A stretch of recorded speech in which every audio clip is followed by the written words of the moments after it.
পিছনে দেবেন, ঠিক আছে?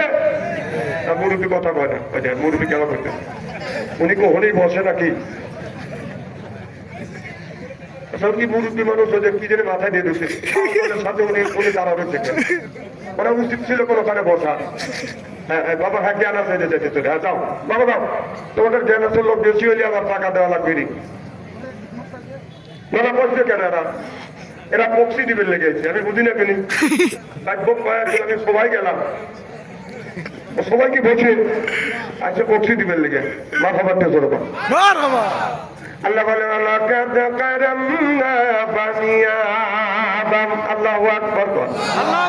আল্লাহ বলে ও তোমার বেটা ভিটিরা, তোমরা হলো আমার বান্দা, করো না কোন রকমের বান্দা, কোরআনের সাথেই থাকো বান্দা।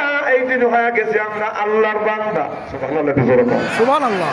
আর কোরআনের মাহফিলে আমরা যারা আছি আজকে আল্লাহর বান্দি, আর কখনো কোনোদিন স্বামীর সাথে বন্দি, কোরআন হাদিসের কথা শুনে বাড়ি চলে যাবো হইয়া আল্লাহর খাতি বান্দি। ঠিকও পায় না রে যখন আল্লাহ কই বান্দা কোরআন শরীফ ধর বসে বসে পড়, তারপরে তুই মর। আল্লাহ বলে আমি দিয়া তুই তোমাদের পর। আর আমরা যদি কোরআনের মাহফিলের মধ্যে আসছি আল্লাহর বান্দা, আর করবো না কোন রকমের দাঙ্গা, কোরআনের সাথেই থাকবো বান্দা। আর মুখে যদি বার রাখিবা দমদারি ছাড়িয়ে দিতে পারে নির্বাচনের সিগারেট আর বিড়ি, আল্লাহ কয় বেহেশতে দিব আমি, তাও দিবে দিবে হুরি আর নুরি। সুবহানাল্লাহ। আমরা কোরআনের মাহফিলের মধ্যে যারা আছি আল্লাহর বান্দা, আমাদের মাথায় তুমি মুখে দাঁড়িয়ে, এটা হলো মুসলমানের চিহ্ন। কোরআন হাদিসের কথা শুনে বাড়ি চলে যাব, আমাদের জীবনটা ভগবান ধন্য ধন্য সিল্লাপান ঠিক কিনে ফি ইবাদি ওয়া দুখুলি জান্নাতি।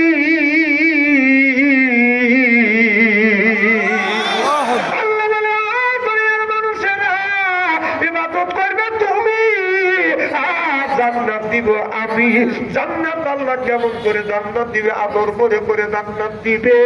যখন মানুষটা জান্নাতি হবে আদর করে করে লোকটাকে বাদাম জান্নাতে পাঠাইবে।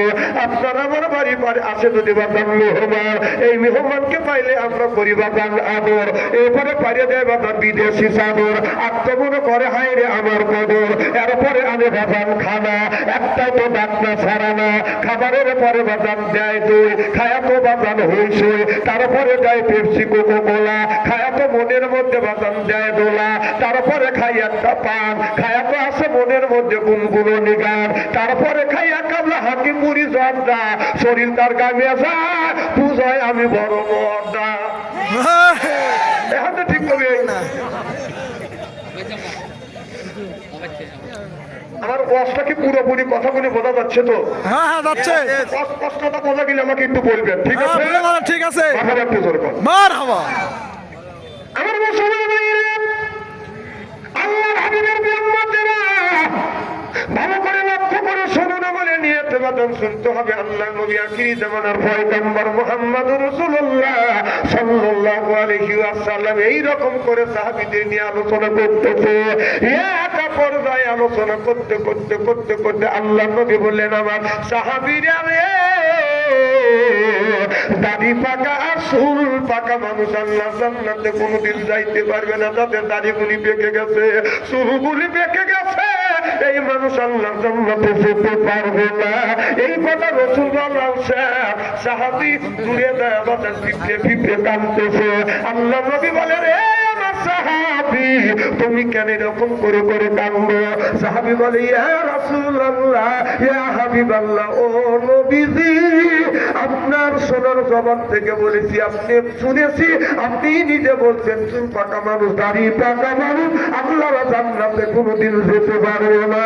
ও নবীজি, আপনার কথা মিথ্যা হবে না, আমার তো চুল পেকে গেছে, দাড়িগুলো পেকে গেছে। নবী গো, আমি কি আল্লাহ জান্নাতে যেতে পারবো না? আপনার জবান থেকে বলছেন আমি তো জান্নাতি হব না। আমি নামাজ পড়ি, রোজা রাখি, হজ করি, যাকাত দেই, কোরবানি করি, তারপরে জিহাদের ময়দানে যাই, জিহাদ করি, জিহাদের ময়দানে যাওয়ার জন্য সহযোগিতা করি।